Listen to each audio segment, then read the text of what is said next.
sing Remember Me When I'm Gone Away by Christina Rossetti. Remember, what do we understand from the title of the poem? Let us now proceed to the biography of Christina Rossetti. Christina Georgina Rossetti was born in London, December 5, 1830. She was the daughter of Gabriel Rossetti and Maria Lavinia Rossetti.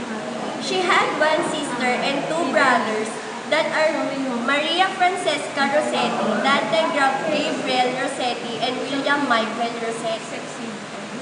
Educated entirely at home, can speak 5 languages.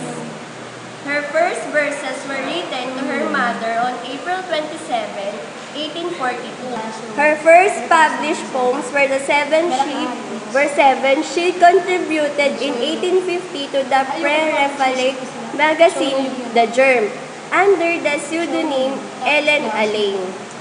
In 1848, became engaged to James Collison but broke off engagement after he reverted to Roman Catholicism.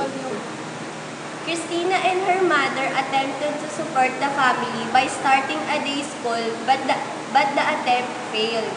She fell in love with Charles Cayley but refused to marry him because he was not a Christian.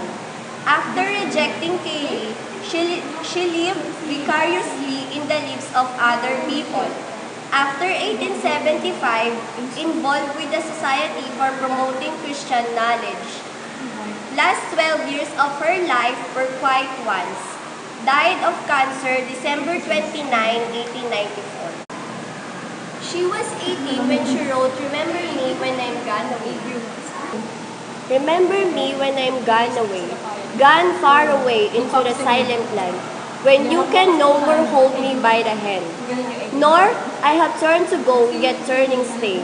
Remember me when no more day by day, you tell me of our future that you plan. Only remember me, you understand. It will be late to counsel then or pray. Yet, if you should forget me for a while, and afterwards remember, do not grieve. For if the darkness and corruption leave, a vestige of the thoughts that once I had, better by far you should forget and smile, than that you should remember and be sad. The rhyme scheme of the poem, A, B, B, A, A, B, B, A, C, D, D, E, C, E.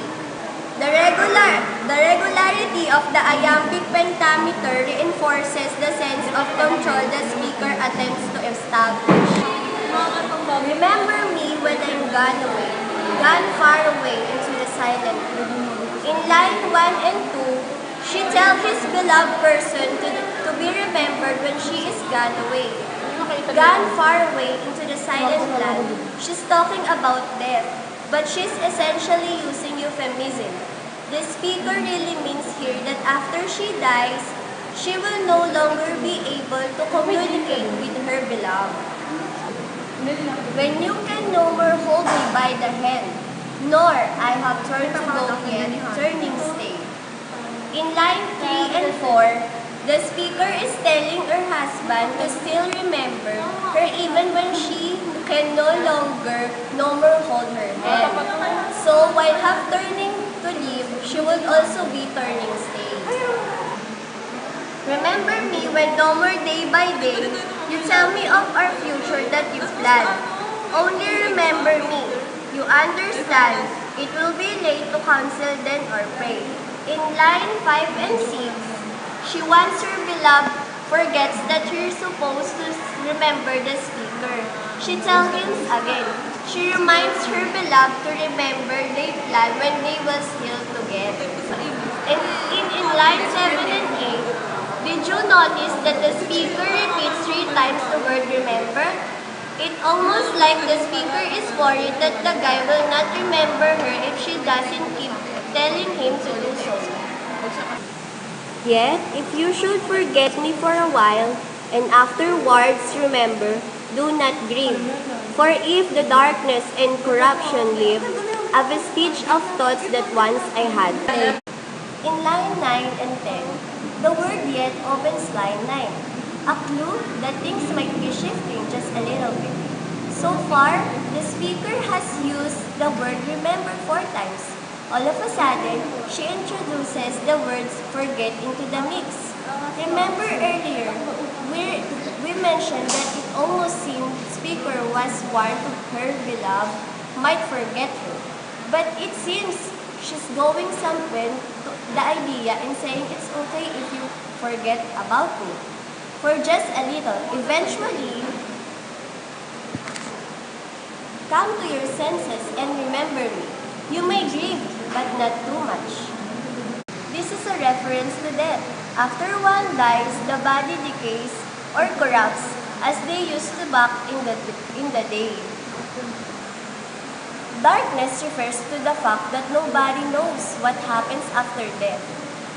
Loosely describes the lover's emotional state after the speaker's death despite of the speaker's death. And all grief and sadness will cause some vestige or small remnant of her thoughts remain in the beloved's mind. Presumably, vestige is very important because it refers to things the speaker once thought and say that her beloved may still recall after she died. Better by far, you should forget and smile, than that you should remember and be sad. In line 13 and 14, the speaker say that it's much better to forget and smile and remember the things when we're still together and you will be happy. She says if you forget me for a short time, but then remember me, don't get too upset about it because it's fine. Even if you remember some of the thoughts once I had, it's better that you should forget me and smile, rather than think of me and be sad.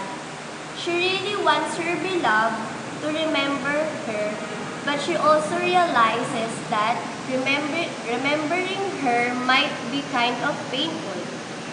About fond memories of someone who is gone. It is a poem in which somebody, the speaker, has a change of heart, but one that is motivated by true love. A desire to keep her beloved from suffering after she's gone.